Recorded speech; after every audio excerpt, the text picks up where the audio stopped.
Hi hello ನಮಸ್ತೆ ಗೆಳೆಯರೆ, ಇನ್ನೊಂದು ವಿಡಿಯೋಗೆ ನಿಮ್ಗೆಲ್ಲ ಸ್ವಾಗತ ಸುಸ್ವಾಗತ. ಎಲ್ಲಿಗೆ ಕರೀತಾ ಇದ್ದೀನಿ ಅಂದ್ರೆ ತೋಟಕ್ಕೆ ಕರೀತಾ ಇದ್ದೀನಿ. ಇಲ್ಲಿ ನೀವು ಗಮನಿಸಬಹುದು, ಇದು ಇವತ್ತು ಬಂದಿರೋದು ಒಂದು ಇಂಟರ್ ಕ್ರಾಪಿಂಗ್ ಬೆಳೆನಲ್ಲಿ ಬಂದಿದ್ದೀನಿ. ಸೊ ಇಂಟರ್ ಕ್ರಾಪಿಂಗ್ ಯಾವ ರೀತಿ ವರ್ತ್ ಮತ್ತೆ ಯಾವ ರೀತಿ ಎಲ್ಲ ಮೇಂಟೆನೆನ್ಸ್ ಎಲ್ಲ ಮಾಡಿದ್ದಾರೆ ಅಂತ ಹೇಳ್ಬಿಟ್ಟು ಈ ವಿಡಿಯೋದಲ್ಲಿ ನಿಮ್ಗೆ ತಿಳಿಸ್ತಾ ಹೋಗ್ತೀರಿ. ಇಂಟರ್ ಕ್ರಾಪಿಂಗ್ ಅಲ್ಲೇ ಮುಖ್ಯವಾಗಿ ಇವರು ಸೆಲೆಕ್ಷನ್ ಮಾಡ್ಕೊಂಡಿರೋದು ಬಂದು ಬಿಟರ್ ಗಾರ್ಡ್ ಅಂದ್ರೆ ಹಾಗಲಕಾಯಿ ಜೊತೆಗೆ ಏನ್ ಮಾಡಿದ್ದಾರೆ ಈಗ ಹಾಕಿದ್ದಾರೆ, ಚಿಲ್ಲಿ ಹಾಕಿದ್ದಾರೆ. ಚಿಲ್ಲಿ ವೆರೈಟಿ ಯಾವ್ದು, ಹಾಗಲಕಾಯಿ ವೆರೈಟಿ ಯಾವ್ದು, ಅದಾದ ನಂತರ ಇದು ಯಾವ ರೀತಿ ಮೇಂಟೆನೆನ್ಸ್ ಮಾಡಿದ್ದಾರೆ, ಇನ್ನೇನು ಹಾಗಲಕಾಯಿ ಶಾಂಪಲ್ ಸ್ಟೇಜ್ ಬಂದಿದೆ, ಚಿಲ್ಲಿನೂ ಶಾಂಪಲ್ ಸ್ಟೇಜ್ ಬಂದಿದೆ. ಸೊ ಯಾವ ರೀತಿ ಮ್ಯಾನೇಜ್ ಮಾಡ್ಕೋತಾರೆ ಇದ್ರ ಬಗ್ಗೆ ಎಲ್ಲ ಒಂದು ಸಂಕ್ಷಿಪ್ತವಾದ ಮಾಹಿತಿ ರೈತರ ಜೊತೆ ಮಾತಾಡ್ಕೊಂಡು ಈಗ ತಿಳ್ಕೊಳ್ಳೋಣ ಬನ್ನಿ ಸ್ನೇಹಿತರೆ. ಸರ್ ನಮಸ್ತೆ. ಸರ್ ನಮಸ್ಕಾರ ಸರ್, ನಿಮ್ಮ ಪರಿಚಯ ಆಗೋದಾದ್ರೆ ನಿಮ್ಮ ಹೆಸರು ಮತ್ತೆ ಊರ್ನ ಒಂದ್ಸಲ ಹೇಳ್ತೀರಾ? ಸರ್, ನಮ್ದು ಗೋಣೂರುಕೊಪ್ಪ, ಮಾಲೂರು ತಾಲೂಕು, ಕೋಲಾರ ಡಿಸ್ಟ್ರಿಕ್ಟ್. ನಿಮ್ಮ ಹೆಸರು ಸರ್? ಆನಂದ್ ಅಂತ. ಆನಂದ್ ಅವ್ರೆ. ಸರ್ ಆನಂದ್ ಅವ್ರೆ, ಈಗ ನೀವು ಚಿಲ್ಲಿ ತುಂಬಾ ವರ್ಷಗಳಿಂದ ಬೆಳೀತಾ ಇದ್ದೀರಾ. ಹೆಂಗೆ ಸರ್ ಚಿಲ್ಲಿನಲ್ಲಿ ಕೆಲವೊಂದು ಫಾರ್ಮರ್ಸ್ ನ ಕೇಳೋದಾದ್ರೆ ಚಿಲ್ಲಿನಲ್ಲಿ ಏನು ಅಷ್ಟೊಂದು ವರ್ಕೌಟ್ ಆಗೋದಿಲ್ಲ, ಅಷ್ಟೊಂದು ದುಡ್ಡು ಮಾಡಕ್ ಆಗಲ್ಲ ಅಂತ ಹೇಳ್ತಾರೆ. ಸೊ ಇದು ಸತ್ಯನಾ ಸುಳ್ಳ ಸರ್? ಸರ್ ಏನಿಲ್ಲ, ರೇಟ್ 40 ರೂಪಾಯಿ 30 ರೂಪಾಯಿ ಹೋದ್ರು ಕಾಸು ಮಾಡ್ಬೋದಿತ್ತು. ಇವಾಗ ಲೇಬರ್ ಕಾಸ್ಟ್ ಜಾಸ್ತಿ. ನಮ್ ಕೋಲಾರ ಡಿಸ್ಟ್ರಿಕ್ಟ್ ಅಲ್ಲಿ ಬಂದು 500 ರೂಪಾಯಿ ಆಗುತ್ತೆ ಒಂದು ಲೇಬರ್, ಊಟ ಸೇರಿ 600 ರೂಪಾಯಿ ಆಗುತ್ತೆ. 600 ರೂಪಾಯಿ ಕೊಟ್ಟು ಅವ್ರು 50 kg ಬಿಡಿಸಿದ್ರೆ ನಮ್ಗ್ ಲಾಸ್ ಬರುತ್ತೆ. ಅದೇ ಮೊನ್ನೆ 2 ವರ್ಷದಿಂದ ನಾವು ಬಿಟ್ಬಿಟ್ಟಿದ್ವಿ. ನಮ್ಮವರೆಲ್ಲ 2-3 ಜನ ಹಾಕಿದ್ರು, 80 ರೂಪಾಯಿ ಕಡಿಮೆ ಆಗೇ ಇಲ್ಲ ಪ್ರೈಸ್. ಆತರ ಆದ್ರೆ ನಮ್ಗೆ ವರ್ಕೌಟ್ ಆಗುತ್ತೆ. ಓಕೆ, ಈಗ ಒಂದ್ ಪರ್ಟಿಕ್ಯುಲರ್ ಆಗಿ ಪ್ರೈಸ್ ಬಗ್ಗೆ ಹೇಳೋದಾದ್ರೆ ಒಂದ್ 50 ರೂಪಾಯಿ ಮೇಲ್ಪಟ್ಟು ಮಾರಿದ್ರೆ ನಿಮ್ಗೆ ವರ್ತ್ ಆಗುತ್ತಾ? ಲಾಸ್ ಆಗೋದಿಲ್ಲ.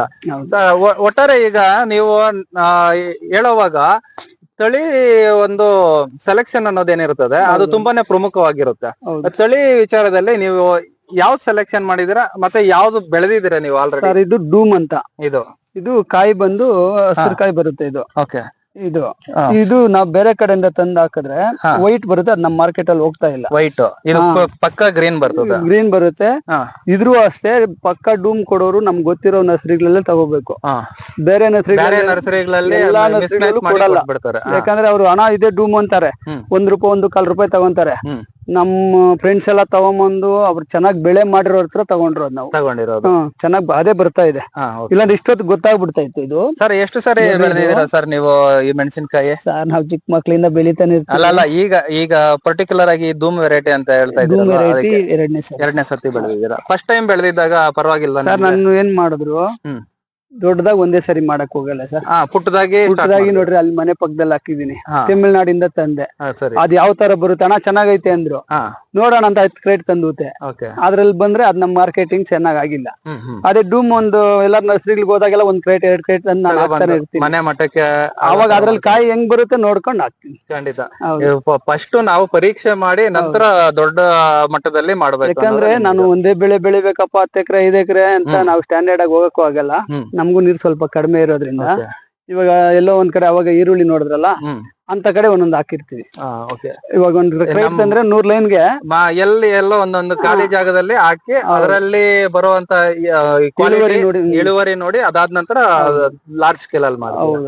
ಸರ್ ಒಟ್ಟಾರೆ ಈಗ ಧೂಮ್ ಬಗ್ಗೆ ಈಗ ಬೆಳೆದಿದಿರಲ್ಲ ಆಲ್ರೆಡಿ, ಲಾಸ್ಟ್ ಟೈಮ್ ಹಾಕಿದಾಗ ಒಟ್ಟಾರೆ ಎಷ್ಟು ವಿಸ್ತೀರ್ಣ ಹಾಕಿದ್ರಿ?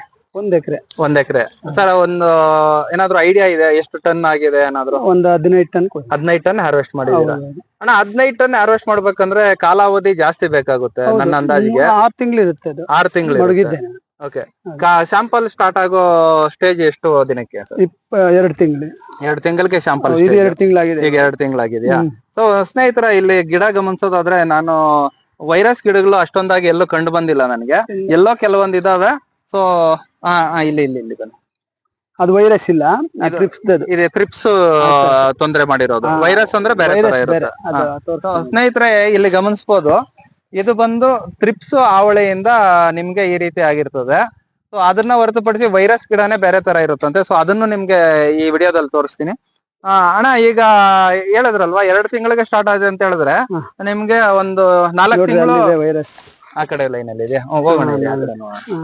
4 ತಿಂಗಳು ಹಾರ್ವೆಸ್ಟ್ ಮಾಡ್ತೀರಾ? ಹೌದು. ಮತ್ತೆ ಈಗ ಕ್ರಾಪ್ ಎಲ್ಲ ಎಂಡ್ ಆಗಿ ಮತ್ತೆ ಚಿಗುರುತ್ತಾ ಇಲ್ಲ ಕೊಯ್ಕೊಂಡು ಹಂಗೆ ಹೋಗ್ತಾನೆ ಇರುತ್ತಾ? ಸಿಗುತ್ತೆ. ಮತ್ತೆ ಚಿಗುರುತ್ತಾ?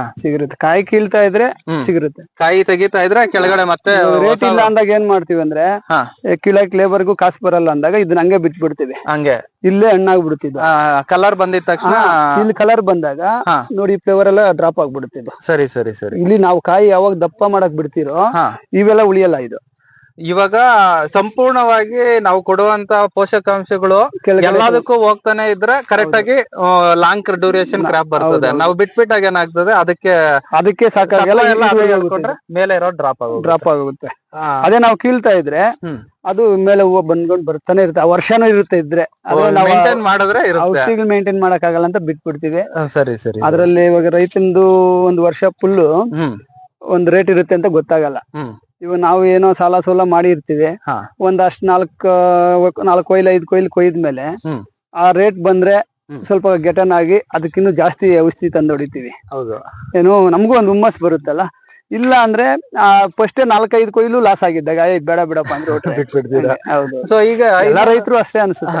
ಇನ್ನೊಂದು ವಿಚಾರಕ್ಕೆ ಬರೋಣ. ಈಗ ಹಾಗಲಕಾಯಿ ಬೆಳೆದಲ್ಲಿ ಇದನ್ನ ಮಾಡಿದೀರಾ. ಈಗ ಹಾಗಲಕಾಯಿ ಚಪ್ರ ಸ್ಪ್ರೆಡ್ ಆಗಕ್ ಸ್ಟಾರ್ಟ್ ಆಗಿದೆ. ಇದು ಶಾಂಪಲ್ ಸ್ಟೇಜ್ ಬಂದಿದೆ. ಹೌದು ಸರ್. ಈಗ ಇದು ಸ್ಪ್ರೆಡ್ ಆಗ್ಬಿಟ್ಮೇಲೆ ಇದು ಏನಾದ್ರು ಬೆಳೆಗೆ ತೊಂದರೆ ಆಗುತ್ತಾ? ಇಲ್ಲ ಸರ್, ನಾನ್ ಹಾಕಿರೋದೇ ಇದು ಮಂಜು ಜಾಸ್ತಿ ಹಿಡಿಯುತ್ತಲ್ಲ. ಹೌದು. ಆ ಮಂಜು ಅವಾಯ್ಡ್ ಆಗ್ಲಿ ಅಂತಾನೆ ಇದನ್ನ ಹಾಕಿದ್ದು. ನೋಡೋಣ ಅಂತ ಪ್ರಯೋಗ ಮಾಡೋಣ ಅಂತ. ಮುಂಚೆ ನಾವು ಅರಳು ಗಿಡ ಎಲ್ಲ ಹಾಕಿ ಬೆಳೆಸಿ ಮಾಡಿದ್ವಿ ನಾವು. ಈ ಚಿಲ್ಲಿ ಮಾಡ್ತಾ ಇದ್ದಿಲ್ಲ, ಕ್ಯಾಪ್ಸಿಕಮ್ ಮಾಡಿದ್ವಿ. ಅದಕ್ಕಿಂತ ಸ್ವಲ್ಪ ಈಸಿ, ಸ್ವಲ್ಪ ನೆರಳಲ್ಲಿ ಮಾಡೋ ತರ. ಕಾಯಿ ಎಲ್ಲ ಬರ್ನಿಂಗ್ ಆಗುತ್ತೆ ಅಂತ ಅದಕ್ಕೆ ಹಾಕ್ತಾ ಇದ್ವಿ. ಈ ಸರಿ ನೋಡೋಣ. ಇವಾಗ ಇದಕ್ಕೆ ಬೇರೆ ಔಷಧಿ ಹೊಡಿಬೇಕು, ಇದಕ್ಕೆ ಬೇರೆ ಔಷಧಿ ಹೊಡಿಬೇಕು. ಹೌದಾ? ಬೇರೆ ಬಂಡವಾಳ ಏನು ಹಾಕಿಲ್ಲ ನಾವು, ದಾರ ಹಾಕಿರೋದು. ಅಲ್ಲ, ಇದೆಲ್ಲ ನಾನ್ ನೋಡಿದ ತಕ್ಷಣ ಇದು ಅನ್ಸ್ತಾ ಇದೆ, ಇದು 2ನೇ ಬೆಡ್ಡೋ 3ನೇ ಬೆಡ್ಡೋ ಬೆಳೆ. ಎರಡನೇ. ಫಸ್ಟ್ ಏನ್ ಹಾಕಿದ್ರಿ? ಬೀನ್ಸ್ ಚೆನ್ನಾಗಿತ್ತು. ಇಲ್ಲ, ಬೆಳೆ ಚೆನ್ನಾಗಿಲ್ಲ. ಬೇಸಿಗೆ ಬಿಸಿ ಹೊಡೆದ್ಬಿಡ್ತು. ಅವಾಗ ಬೆಳೆ ಚೆನ್ನಾಗಿಲ್ಲ. ಕೋಳಿ ಗೊಬ್ಬರ ಲೈನ್ ಮಾಡಿ ಹಾಕ್ಬಿಟ್ಟಿದ್ವಿ ನಾವು. ಇಲ್ಲಿ ತೆಗೆದ್ಬಿಟ್ಟು ಸಾಲಲ್ಲೇ ಅಲ್ಲಿ ತೆಗೆದ್ಬಿಟ್ಟು ಹಾಕಿದಾಗ ಏನಾಯ್ತು, ಅದಕ್ಕೆ ಬಿಸಿಗೆ ಸ್ವಲ್ಪ ತೊಂದರೆ ಕೊಟ್ಟಿದೆ. ಸರಿ ಅಣ್ಣ, ಈಗ ಈ ಸ್ಟೇಜ್ ವರ್ಗು ನೀವು ಇದಕ್ಕೆ ಏನೇನು ಗೊಬ್ಬರಗಳು ಏನಾದ್ರು ಕೊಟ್ಟಿದ್ದೀರಾ ಇಲ್ಲಿಯವರು? ಬೀನ್ಸ್ ಗೆ ಏನ್ ಹಾಕಿದ್ನು ಅಷ್ಟೇ. ಬೀನ್ಸ್ ಗೆ ತಾಕತ್ ಮಾಡಿದ್ರೆ ಅದೇ ಇದೆ. ಇದಾದ್ಮೇಲೆ ಸರ್, ಈಗ ಇದೇನಂದ್ರೆ ಫ್ಲವರ್ ಡ್ರಾಪ್ಸ್ ಎಲ್ಲ ಆಗ್ತಾ ಇರುತ್ತಲ್ವಾ? ಸೊ ಇದಕ್ಕೆ ಸಮಗ್ರವಾಗಿ ಪೋಷಕಾಂಶಗಳು ಅಂತ ಹೇಳಿದ್ರೆ ಯಾವ ತರ ಗೊಬ್ಬರ ಕೊಡ್ತೀರಾ ಇದಕ್ಕೆ? ಇದಕ್ಕೆ ನಾವು 10-26, ಆಮೇಲೆ DAP, ಆಮೇಲೆ 15-15 ಆನೆ ಮಾರ್ಕ್ 13 ಕೊಡ್ತೀವಿ. ಡ್ರಿಪ್ ಗೊಬ್ಬರ ಬಂದ್ರು 19 1261, ಆಮೇಲೆ 15-0050, 13-045. ಓಕೆ, ಇದನ್ನ ಇಷ್ಟೆಲ್ಲ ಕೊಡ್ತೀರಾ. ಲಘು ಪೋಷಕಾಂಶಗಳು sir, micro nutrients, boron, zinc ಈ ತರ? ಅದು ಮೊನ್ನೆ ಎಲ್ಲ ಇದು ಬೆಳೆ ಚೆನ್ನಾಗಿಲ್ಲ ಅಂತ ಬೇಜಾನ್ ಕಂಪ್ನಿಗಳವ್ರು ಬಂದು ಅದು ಇದು ಕೊಟ್ರು, ಇದು ಇಂಪ್ರೂವ್ಮೆಂಟ್ ಮಾಡ್ತೀರಿ ಅಂತ. ಅದಾಗಿಲ್ಲ. ಹೌದಾ? ಅದ್ರದ್ದು ಇವಾಗ ಇದ್ರಲ್ಲಿ ಏನಾದ್ರು ತಾಕತ್ ಇದೆಯೋ ಏನೋ ಗೊತ್ತಾಗಿಲ್ಲ. ಸರಿ, ಅಲ್ಲ ಈಗ ಒಟ್ಟಾರೆ ನೋಡೋದಾದ್ರೆ ನಿಮ್ಗೆ ಈ ಸ್ಟೇಜ್ಗೆ ಗಿಡ ತುಂಬಾನೇ ಕ್ಲಿಯರ್ ಆಗಿ ಚೆನ್ನಾಗಿದೆ. ಕ್ರಾಪ್ ಸೆಟ್ಟಿಂಗು, ಫ್ರೂಟ್ ಸೆಟ್ಟಿಂಗು ಚೆನ್ನಾಗಿದೆ. ಸೊ ಆಮೇಲೆ ಸರ್, ಇವಾಗ ಇದೇನಿದೆ, ಈಗ ಇದು ಸ್ಯಾಂಪಲ್ ಆಗ್ತದೆ. ಸ್ಯಾಂಪಲ್ ಇನ್ನೊಂದ್ 2-3 ದಿನದಲ್ಲಿ ಮೇ ಬಿ ಸ್ಟಾರ್ಟ್ ಮಾಡ್ಬೇಕು ನೀವು. ವಾರಕ್ಕೊಂದು ಕೊಯ್ಲಂಗ್ ತೆಗೆದ್ರೆ ಇನ್ನೊಂದ್ ತಿಂಗಳಿಗೆ ಇದೆಲ್ಲ ಕವರ್ ಆಗುತ್ತೆ. ಅಷ್ಟ್ರಲ್ಲೂ ಒಂದ್ 4 ಕೊಯ್ಲ್ ತಗೊಂತೀರಾ. ಅದಾದ್ಮೇಲೆ ಗಿಡ ಯಾವ ರೀತಿ ಇದಾಗುತ್ತೆ? ಇದು ಇದಂದ್ರೆ ಇರುತ್ತಾ ನೆರಳು ಕಟ್ಕೊಂಡ್ಮೇಲೆ ಏನಾದ್ರು? ಸರ್, ಇದ್ ನೋಡ್ತೀನಿ ನಾನು. ಇದನ್ನೇ ಬೆಳೆ ಮಾಡಿ ಇದನ್ನೇ ಸಕ್ಸಸ್ ಆಗ್ಬೇಕು ಅಂತಿಲ್ಲ.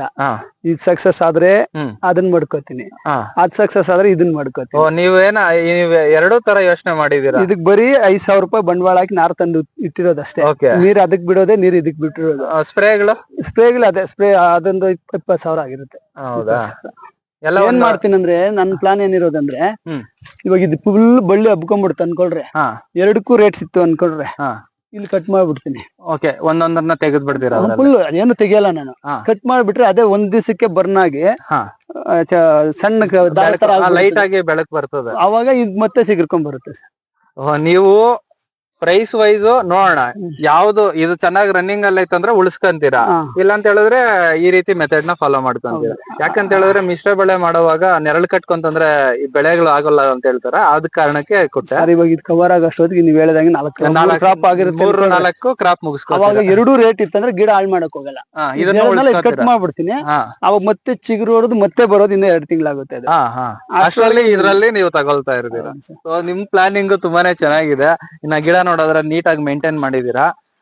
ಇದೇ ರೀತಿನೇ ಇದ್ ಮಾಡ್ಕೊಳ್ಳಿ ಸರ್. ಈಗ ಮೈನ್ ಆಗಿ ಇದಕ್ಕೆ ಕಾಡುವಂತ ತೊಂದರೆಗಳು, ರೋಗದ ವಿಚಾರ ಆಗ್ಲಿ, ರಸ ಇರೋ ಕೀಟ ಆಗ್ಲಿ, ಟ್ರಿಪ್ಸ್ ನೋಡ್ರಿ ಎಲೆ ಹಿಂದೆಲ್ಲ ರಸ ಎಳೆದ್ಬಿಟ್ಟಿರುತ್ತೆ ನೋಡಿ ಸ್ನೇಹಿತರೆ. ಇಲ್ಲಿ ಗಮನಿಸಬಹುದು, ನಮ್ phone ultra zoom, mega zoom ಇನ್ನೊಂದು ಮತ್ತೊಂದು ಆಗೋದಿಲ್ಲ. ಬಟ್ ಏನಂದ್ರೆ ನೋಡಿ, ಸಕ್ಕಿಂಗ್ ಪೆಸ್ಟ್, ರಸ ಇರೋ ಕೀಟಗಳ ಹಾವಳಿಯಿಂದ ಏನಾಗುತ್ತೆ ಅಂತ ಹೇಳ್ಬಿಟ್ಟು, ಈಗ ಹೆಲ್ತಿ ಆಗಿರೋ ಎಲೆನ ಒಂದ್ ತಗೊಳ್ಳೋಣ. ಏನಪ್ಪಾ ಸಕ್ಕಿಂಗ್ ಪೆಸ್ಟ್ ರಸ ಇರೋ ಕೀಟ ಬಡ್ಕೊಂತಾ ಇರ್ತಾನೆ ಇವನು ಅಂತ ನೀವ್ ಅನ್ಕೊಂಡಿರ್ಬೋದು ಸುಮಾರು ಸರ್ತಿ. ಈ ಎಲೆಗೂ ಚೆನ್ನಾಗಿರೋ ಎಲೆಗೂ ಈ ಎಲೆಗೂ ಎಷ್ಟು ವ್ಯತ್ಯಾಸ ಕಾಣಿಸ್ತಿದೆ ಗಮನಿಸ್ರಿ. ಇದರಲ್ಲಿ ಬಂದು ಗಮನಿಸೋದಾದ್ರೆ ಹಿಂದ್ಗಡೆ ಯಾವ್ದೇ ರೀತಿಯಾದ ತ್ರಿಪ್ಸ್ ಅದೇನೋ ಇಲ್ಲ. ಸೊ ಇದರಲ್ಲಿ ನೋಡಿ ತ್ರಿಪ್ಸ್ ಒಂದೊಂದೆಲ್ಲ ಓಡಾಡ್ತಾ ಇದೆ. ಜೊತೆಗೆ ಏನಪ್ಪಾ ಅಂತ ಹೇಳಿದ್ರೆ ಇಲ್ಲಿ ಗಮನಿಸಿದ್ರೆ ಗೊತ್ತಾಗುತ್ತೆ, ಬಟ್ ಕಲರ್ ಗೊತ್ತಾಗಲ್ಲ. ನೀವು ಗಮನಿಸೋದಾದ್ರೆ ಇದ್ರಲ್ಲಿ ತ್ರಿಪ್ಸ್ ಇದೆ, ಇದ್ರಲ್ಲಿ ತ್ರಿಪ್ಸ್ ಇಲ್ಲ. ಗಮನಿಸಿದ್ರ ಎಲೆ ಎಷ್ಟು ಡಿಫ್ರೆನ್ಸ್ ಬಂದಿದೆ. ಇದೇ ರೀತಿನೇ ಬೆಳೆನಲ್ಲಿ ಇರುವಂತ ತಾಕತ್ನ ರಸ ಎಲ್ಲ ಹೀರ್ ಬಿಡ್ತಂದ್ರೆ ಆ ರೀತಿ ಆಗುತ್ತೆ ಎಲೆ. ಇಲ್ಲಾಂದ್ರೆ ಈ ರೀತಿ ಹೆಲ್ತಿ ಆಗಿತ್ತು ಅಂತ ಹೇಳಿದ್ರೆ ಕ್ರಾಪು ಚೆನ್ನಾಗಿ ಬರುತ್ತೆ, ಫ್ರೂಟ್ ಸೆಟ್ಟಿಂಗು ಚೆನ್ನಾಗುತ್ತೆ. ಇದೇ ವ್ಯತ್ಯಾಸ, ರಸ ಹೀರೋ ಕೀಟಗಳು ತೊಂದ್ರೆ. ಅಣ್ಣ ಈಗ ಮೈನ್ ಆಗಿ ತ್ರಿಪ್ಸ್ ಹೇಳಿದ್ರೆ, ಮತ್ತೆ ರೋಗದ ವಿಚಾರಕ್ಕೆ ಬಂದಾಗ ಯಾವ್ದು ತೊಂದರೆ ಬರುತ್ತೆ ಇದಕ್ಕೆ? ರೋಗ ಏನ್ ಬರಲ್ಲ, ತ್ರಿಪ್ಸ್ ಕಂಟ್ರೋಲ್ ಮಾಡ್ಕೊಂಡ್ರೆ ನೋಡಿ ಇದೆ ಸರ್ ವೈರಸ್ ಗಿಡ. ಇದನ್ನ ತೆಗೆದ್ ಬಿಡ್ಬೇಕು ನಾವು ಸರ್. ಇದನ್ನ ತೆಗಿಲಿಲ್ಲ ಅಂದ್ರೆ ಇವಾಗ ಈ ತ್ರಿಪ್ಸ್ ಆಗುತ್ತೆ, ತ್ರಿಪ್ಸ್ ಮೇಯ್ತಾ ಇರುತ್ತಲ್ವಾ, ಅದು ಮೇಯುತ್ತೆ. ಆ ಗಿಡದಿಂದ ಈ ಗಿಡಕ್ಕೆ ಸ್ಪ್ರೆಡ್ ಆಗ್ಬಿಡ್ತದ. ಟ್ರಿಪ್ಸೇ ಸ್ಪ್ರೆಡ್ ಆಗಲ್ಲ, ರೋಗನೇ ಸ್ಪ್ರೆಡ್ ಆಗ್ಬಿಡುತ್ತೆ. ಅಣ್ಣ ಈ ರೋಗ ಲಕ್ಷಣಗಳು ಬಿಗಿನಿಂಗ್ ಸ್ಟೇಜ್ ಅಲ್ಲಿ ಅಂದ್ರೆ ಚಿಕ್ಕ ಗಿಡದಲ್ಲಿ ಇದನ್ನ ಯಾವ ರೀತಿ ಐಡೆಂಟಿಫೈ ಮಾಡ್ಬೋದು?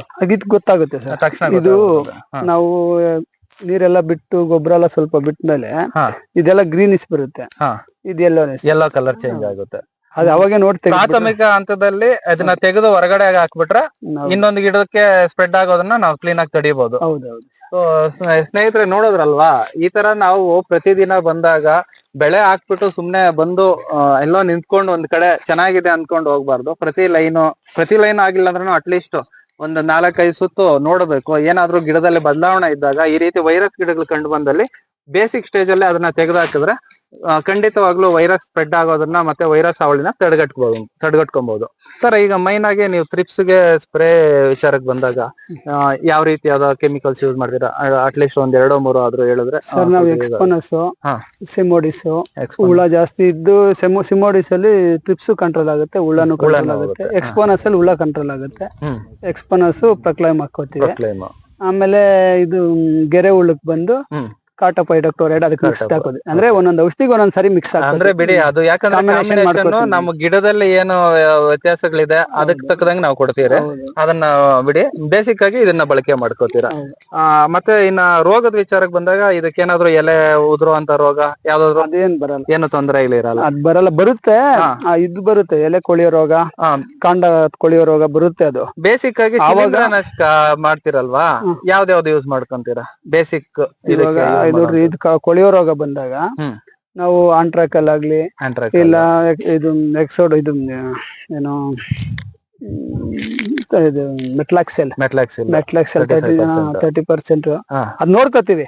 ಯಾಕಂದ್ರೆ ಫಸ್ಟ್ ಇವಾಗ ಚೆನ್ನಾಗಿಲ್ಲ, ಎಲ್ಲೋ ಒಂದೊಂದ್ ಎಲೆ ಹೋಗಿದೆ ಅಂದಾಗ ಮೆಟ್ಲಾಕ್ಸೆಲ್ ಆಗಿದ್ರೆ ಗಟ್ಟಿ ಬಂದ್ಬಿಡುತ್ತೆ. ಆ ಟೈಮ್ ಅಲ್ಲಿ ಏನ್ ಮಾಡ್ಕೋತೀವಿ, ಸ್ವಲ್ಪ M45 ಏನಾದ್ರು ಹಾಕೋದು ಜೊತೆಗೆ. ಜಾಸ್ತಿ ಇದ್ದಾಗ ಆಂಟ್ರಾಕಲ್, ಇಲ್ಲಾಂದ್ರೆ ಅದಕ್ಕಿಂತ ಜಾಸ್ತಿ ಹೋಯ್ತು ಅಂದ್ರೆ ಇದು BSF ಆಕ್ರೋಬೇಟ್ ಮಾಡ್ಕೋತೀರಾ. ಇದಿಷ್ಟು ಕರೆಕ್ಟ್ ಆಗಿ ಮೇಂಟೈನ್ ಮಾಡಿದ್ರೆ ಸಮಗ್ರವಾಗಿ ಕ್ಲೀನ್ ಆಗಿ ಬೆಳೆನ ನಾವು ಕಾಪಾಡ್ಕೊಬಹುದು. ಸ್ನೇಹಿತರೆ ಒಟ್ಟಾರೆ ಗಮನಿಸಿದ್ರಲ್ಲ, ಇಂಟರ್ ಕ್ರಾಪಿಂಗ್ ಅಂತ ಹೇಳಿದ್ರೆ ಸೊ ಕೆಲವೊಬ್ರು ಯೋಚನೆ ಮಾಡ್ತಾರೆ, ಏನಪ್ಪಾ ಇಂಟರ್ ಕ್ರಾಪಿಂಗ್ ಅಂತ ಹೇಳಿದ್ರೆ ಈ ರೀತಿ ಇವಾಗ 2 ಲಾಂಗ್ ಡ್ಯೂರೇಷನ್ ಕ್ರಾಪ್ ಹಾಕ್ಬಿಟ್ಟು ಯಾವ ರೀತಿ ಮೇಂಟೈನ್ ಮಾಡ್ತಾರೆ ಅಂತ ರೈತರ ಮುಖಾಂತರ ನೀವು ತಿಳ್ಕೊಂಡ್ರಿ. ಇಂಟರ್ ಕ್ರಾಪಿಂಗ್ ಅಂತ ಹೇಳಿದ್ರೆ ಇನ್ನೊಂದು ಬೇಸಿಕ್ ಆಗಿ ಈ ಕ್ರಾಪ್ ಬಂದು ಡಿಲೇ ಆಗುತ್ತೆ ಅಂತ ಹೇಳಿದ್ರೆ ಅದರಲ್ಲಿ ಅಷ್ಟರೊಳಗಡೆ ಬರುವಂತ ಕ್ರಾಪ್ಸ್ ಹಾಕ್ತಾರೆ. ಬಟ್ ಇವರು 2 ಲಾಂಗ್ ಡ್ಯೂರೇಷನ್ ಕ್ರಾಪ್ ಹಾಕಿದ್ದಾರೆ. ಮೇಂಟೆನೆನ್ಸ್ ಅವ್ರ ಬಾಯಲ್ಲೇ ಕೇಳಿದಿರ ಯಾವ ರೀತಿ ಮಾಡ್ಕೋತೀರಿ ಅಂತ ಹೇಳ್ಬಿಟ್ಟು. ಸೊ ಇದಿಷ್ಟು ಒಂದು ಸಮಗ್ರವಾದ ಮಾಹಿತಿ ನಿಮಗೋಸ್ಕರ ನಮ್ಮ ಚಾನಲ್ ಅಲ್ಲಿ ಕೊಟ್ಟಿದ್ದೀನಿ. ಸೊ ವಿಡಿಯೋ ಇಷ್ಟ ಆದ್ರೆ ದಯವಿಟ್ಟು ಚಾನಲ್ ನ ಸಬ್ಸ್ಕ್ರೈಬ್ ಮಾಡ್ಕೊಳ್ಳಿ. ವಿಡಿಯೋಸ್ನ ಆದಷ್ಟು ಲೈಕ್ ಮಾಡಿ. ಇನ್ನಷ್ಟು ಹೊಸ ತರ ಮಾಹಿತಿಗಳನ್ನ ನಿಮಗೆ ಹಂಚ್ಕೊಳ್ಳೋದಕ್ಕೆ ನೀವು ಸಪೋರ್ಟ್ ಕೊಟ್ರೆ, ಉತ್ತೇಜನ ಕೊಟ್ರೆ ನಾನು ಇನ್ನಷ್ಟು ಮಾಡ್ತಾನೆ ಇರ್ತೀನಿ. ಧನ್ಯವಾದಗಳು, ಶುಭ ದಿನ ಸರ್. ಥ್ಯಾಂಕ್ ಯು ಸರ್, ಇಷ್ಟೆಲ್ಲ ಮಾಹಿತಿ ನಮ್ಮ ವ್ಯೂವರ್ಸ್ ಎಲ್ಲ ಕೊಟ್ಟಿರೋದಕ್ಕೆ. ಓಕೆ, ಧನ್ಯವಾದಗಳು, ಶುಭ ದಿನ. Take care, by from Raviraj.